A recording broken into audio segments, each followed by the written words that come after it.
Welcome to Whispers and Confessions. There might be a twist waiting, so please make sure to watch until the end. Don't forget to subscribe and like. Let's begin right away. At 53, with nearly 3 decades of marriage behind me, I found myself adrift in a quiet life. Our 2 daughters were grown. Emily, our eldest, got married 3 years ago and moved out west for her husband's job. She looked absolutely radiant in her white wedding dress. I just couldn't stop crying. Now, only being able to talk on the phone once a month truly breaks my heart. Chloe, our younger daughter, thankfully lives nearby, but both she and her husband work, so they're incredibly busy. We hardly ever get to see them. Sometimes we run into each other accidentally at the grocery store, but they always seem to be rushing, leaving no time for a relaxed chat. Honestly, I was secretly longing for grandchildren. Many of my friends already have grandkids, and I'd always feel a pang of envy when they showed off their photos. But I couldn't bring myself to tell my daughters that. I didn't want to pressure them. After all, they have their own lives.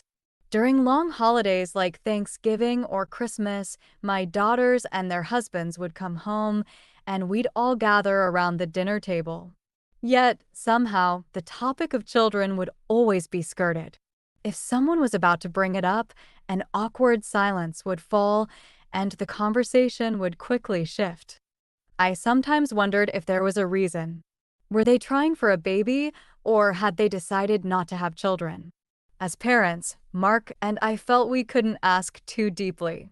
I believed that because I wished for my daughter's happiness, I should refrain from unnecessary meddling. Life with just Mark and me was certainly peaceful. In the mornings, we'd drink coffee together, and in the evenings, when I came home from grocery shopping, Mark would greet me with a warm, "Welcome home, honey." We'd chat about trivial things while watching TV and go to bed early, a regular, peaceful routine. But honestly, beneath the surface, a subtle emptiness had begun to stir. Every day was a repetition of the same things, with no new excitement or adventure whatsoever. Maybe it was our age, or perhaps it was just the result of a long marriage, but Mark and I seemed to be losing interest in each other. Especially at night, the time we naturally spent together as a couple had almost disappeared. When was the last time Mark and I were intimate? It was so long ago, it was hard to even remember. Was this how my life would end? Thinking about that sometimes made my chest ache. I was only 53. If life was 80 years long, I still had more than a third left. Was I really going to spend the rest of it with nothing new? When I talked with my friends my age, some of them made surprisingly bold statements.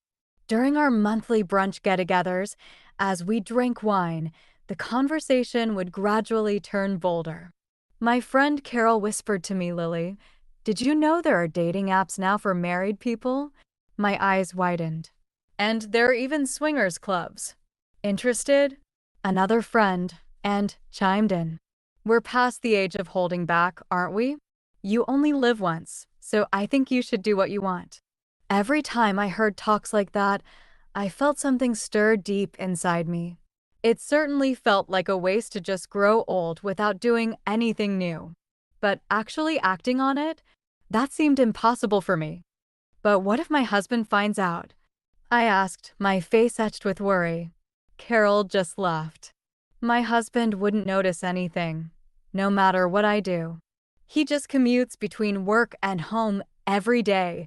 He doesn't even pay attention to me. Her words stung a little, but I couldn't help but nod. Doesn't that make you a little sad? I asked gently, and sighed and replied, "It's sad, but it's reality, Lily. That's why you have to enjoy your own life." Anne's words resonated strangely with me. Then one day, Mark came home with a junior colleague from work. Mark hardly ever brought anyone from work home. What's going on? I wondered, heading toward the entrance. I'm home. I brought Ryan with me today. Hearing Mark's voice from the entryway, I hurriedly tidied myself up. It was a sudden guest, and I felt a bit flustered, but I took off my apron, fixed my hair, and headed into the living room. Hello, I'm Ryan. I'm always indebted to Mark at work. The young man who greeted me was 32 years old. He was tall, youthful, fresh, and gave off a pure vibe. Though 23 years younger than Mark, he was very polite and likable. His neatly tailored suit even suggested a good upbringing. Welcome. I apologize for the sudden visit and not having anything ready for you, but please make yourself at home. I said softly, and Ryan bowed his head apologetically. I'm sorry. Mark just dragged me along. He seemed a bit shy. What are you talking about, Ryan? You live alone. You must be lonely, so sometimes you should come and have a home-cooked meal with us. Mark said with a bright smile, and Ryan's expression visibly brightened. Surely, for a man living alone, a homemade meal would be a welcome treat. Then I'll gladly accept your offer. When Ryan replied, I felt happy. I was excited at the thought of cooking for a young person after such a long time. Opportunities like this were rare since my daughters left home. While preparing dinner, I listened to their conversation in the living room. Ryan was earnest, listening intently to Mark's stories. They seemed to be engrossed in various topics, from work to hobbies to books he'd recently read. I unconsciously smiled. Lily, Ryan is staying over tonight. Can you prepare the guest bed? Mark asked me during dinner. Of course. But Ryan, won't your family worry? I asked cautiously, and Ryan showed a slightly sad expression. Actually, my parents live in another state, and I live alone in New York. There's no one for me to contact, so it's fine. Oh, I see. That must be lonely. I felt a motherly affection. At 32, he was older than my daughters, but he seemed somewhat helpless, the kind of person you just couldn't leave alone. That day, Ryan ended up staying over. As I prepared the guest bed, I felt a little happy, like the house had finally come alive after a long time. It reminded me of when my daughters were little. After dinner, we took turns using the bathroom and then settled in the living room for some light snacks and drinks. I had wine and Mark and Ryan had beer. As the alcohol kicked in, the conversation deepened. Ryan, do you have a girlfriend? I asked casually, and Ryan's face flushed. Perhaps it was embarrassing for a young man to be asked such a question by an older woman. No, I don't right now. I did have someone I was seeing before. He spoke softly. Really? I'm sure you'll find someone wonderful very soon, Ryan. I genuinely encouraged him, and Ryan wore a troubled expression. He seemed to have something to say but found it difficult to voice. Actually, I'm 32, but I've never had that kind of intimate experience. His confession surprised me. Why would such a sincere and charming man not have? It might not be uncommon nowadays, but it was still unexpected. You had a girlfriend, though? I asked again, and he nodded. Yes, but I had a physical issue, and we ended up breaking up without ever doing anything more than kissing. Ryan's expression darkened. It seemed to be a very serious problem. Mark listened silently. As we drank more, the conversation delved deeper. Ryan's problem was that his anatomy was considerably larger than average. Because of this, he had never been able to consummate a relationship with his past girlfriends. So, you broke up with your girlfriend because of that? I asked, and Ryan nodded. Yes, I tried many times, but it just didn't work. She understood and said it was okay even without that, but as time went on, we reached our limits and eventually broke up. His voice carried deep sadness. That must have been so hard. I was filled with sympathy. How painful it must be to love each other but be unable to be physically intimate. Since then, I've been afraid to date women, thinking I'd just repeat the same thing, so I can't be proactive. Ryan's confession deeply touched my heart. To think such a kind and sincere person was living with such a burden. Then it happened. Mark suddenly grabbed my shoulders with both hands, his face serious, and said, "Lily, I have something to talk about." His eyes were intense. "Could you help Ryan with his first intimate experience?" A jolt ran through me. "What?" I managed to stammer out, and Mark continued to explain. "Ryan is truly struggling. He might never have a physical relationship in his life. But I thought you, of all people, would understand and accept him." Mark's suggestion completely confused me. I had never imagined my husband proposing a relationship with another man. But at the same time, I felt something stirring deep within me. The adventure I had longed for, the freshness, and my forgotten self as a woman. I have to seize this opportunity. I'm already 53. Wouldn't it be unfair to a young man like him? I asked cautiously, and Ryan suddenly spoke up. His face was filled with desperation. "Not at all. Lily, you are truly beautiful. If anything, I'm sorry for asking such a thing. But please, I'm begging you." Seeing Ryan's earnest expression, I was moved. This man was truly in distress, and he was clearly relying on me. "But Mark, are you truly okay with this?" I asked Mark again. His answer was crucial. "Of course. If you're not uncomfortable, then I'm fine with it. And if we can help Ryan, I think that would be meaningful. Besides, I trust you completely." Mark's response reassured me, but I still hesitated. Yet, to be honest, deep down I had been longing for time with a man. To grow old with nothing new felt too lonely. And so I finally made up my mind. "All right, but if it gets too much, can I stop midway?" As I reluctantly agreed, Ryan's face lit up with a bright smile. His eyes were filled with hope. "Thank you. Thank you so much. I promise I won't push you. And Mark will be watching us carefully." "What? Mark watching us? Mark, are you serious?" I couldn't believe my ears again. "What kind of situation is this?" Well, I don't want anything to go wrong. Don't worry about me," Mark said nonchalantly. My mind was in a state of chaos, but at the same time, it was as if I'd thrown caution to the wind. At this point, I felt like anything would do. I couldn't believe myself. I never imagined I'd put myself in such a situation. But strangely, I didn't feel disgusted. Instead, I felt a secret joy in being desired as a woman again after such a long time. And so we moved to the bedroom.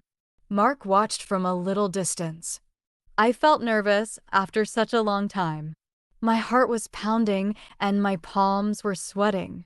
Ryan very gently pressed his lips against mine. I could feel his trembling breath. The moment he embraced me, I felt his impressive length pressing against my body. Nothing had even started yet, but it was so substantial, I gasped unconsciously. Ryan noticed my reaction and blushed with embarrassment. Then he slowly began to unbutton my shirt. His fingers brushed against my skin, sending a delicious shiver through me. He gazed at my breasts for a moment, then whispered, "Beautiful, truly amazing." His sincere compliment made my heart pound, filling me with both embarrassment and an inexpressible joy. I glanced at Mark, and he nodded deeply. Ryan buried his face in my chest, his breathing growing ragged. And then, whether from excitement or inexperience, he began to caress my breasts with somewhat eager, clumsy hands.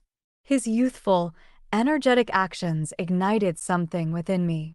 My tension gradually melted away, and my desire boldly escalated. I parted my legs wide on the bed, presenting myself to Ryan. He looked surprised, but then, with a still somewhat fumbling touch, he traced his lips down my inner thighs. The long-forgotten sensations made my body move instinctively, and I moaned in pure, uninhibited pleasure. And finally, I reached out for him. When I wrapped my fingers around his throbbing arousal, the very source of his struggles, I was utterly astounded. This was indeed formidable. No wonder his past partners had found it challenging.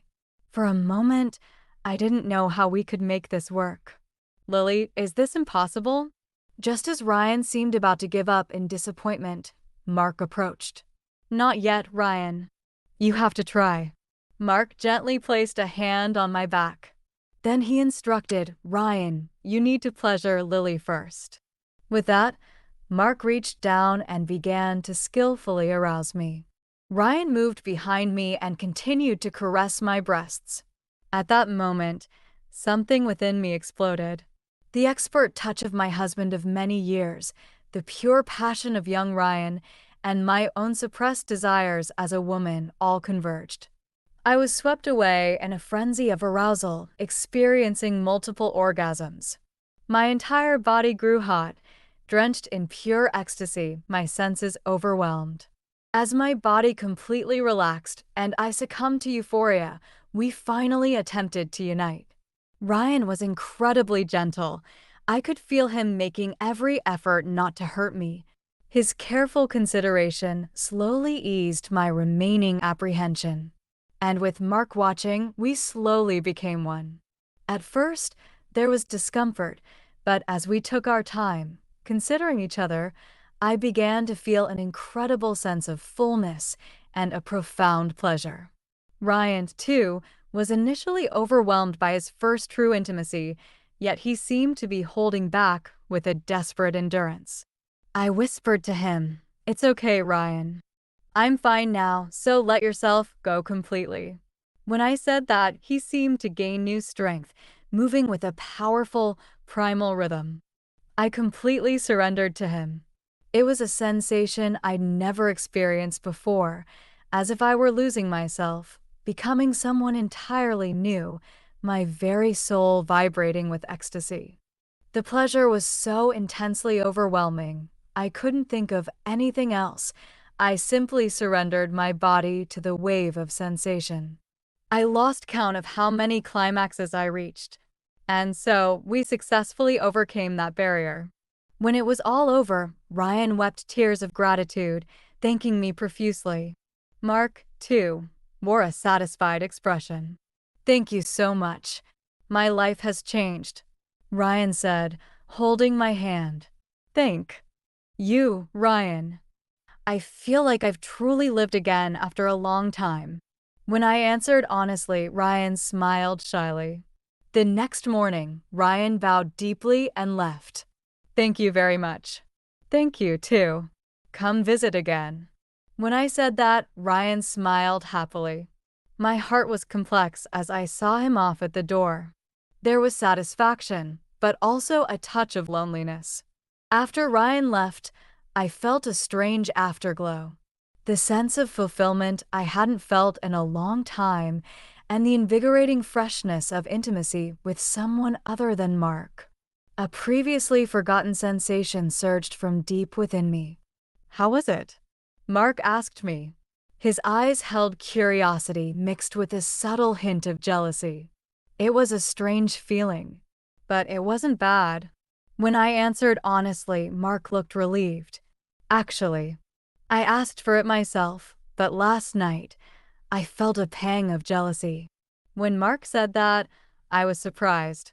I never imagined Mark would feel jealous about last night. That night, Mark and I spent intimate time together after a long time. Was it 3 years? Mark seemed more passionate than before, and I was able to respond to him honestly in his arms. The long-standing comfort of our relationship, combined with this new freshness, seemed to inject new life into our connection. A few days later, Mark made an unexpected suggestion.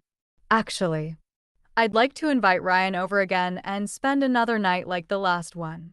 He said he'd like to ask you again, too. What do you think?" I pondered for a moment. I certainly couldn't forget that night. The time with Ryan was an unforgettable, shocking experience, and my relationship with Mark had seemed to improve since then. "But wouldn't that hurt you?" I asked, worried. Mark shook his head. No, it wouldn't because I'm okay with it. Besides, it helps Ryan. He took my hand and spoke sincerely. I guess it would be okay, occasionally. When I replied cautiously, Mark looked happy. His face was filled with contentment. From then on, we started having nights with the three of us about once a month. Ryan gained a lot of confidence after his first intimate experience, and my connection with him deepened.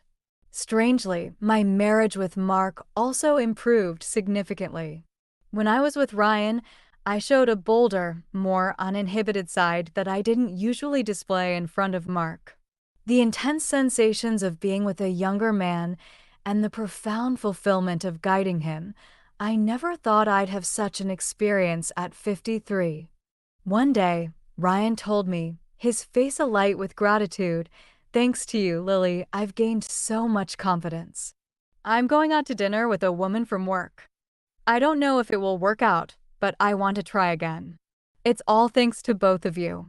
My emotions were complex. I was happy, yet a little sad, but my desire for Ryan's happiness was stronger. That's wonderful, Ryan. I hope you find a lovely girlfriend.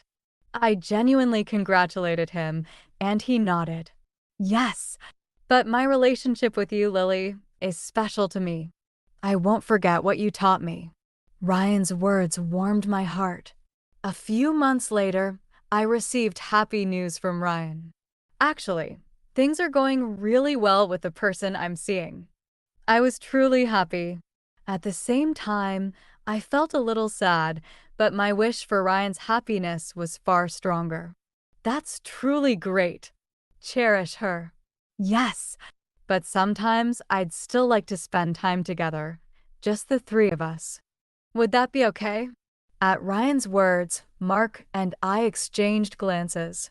Mark smiled first and said to Ryan, "If you're okay with it, then we're fine." Ryan looked relieved. Now, my life is far more fulfilling than before. The stable marital relationship with Mark, the extraordinary connection with Ryan, and the joy of discovering a new self at 53. It's a relationship I can't tell my daughters about, but I'm content with my current life. One evening, as I prepared dinner in the kitchen, I found myself smiling. Tonight is just Mark and me, but next Friday, Ryan will be joining us too.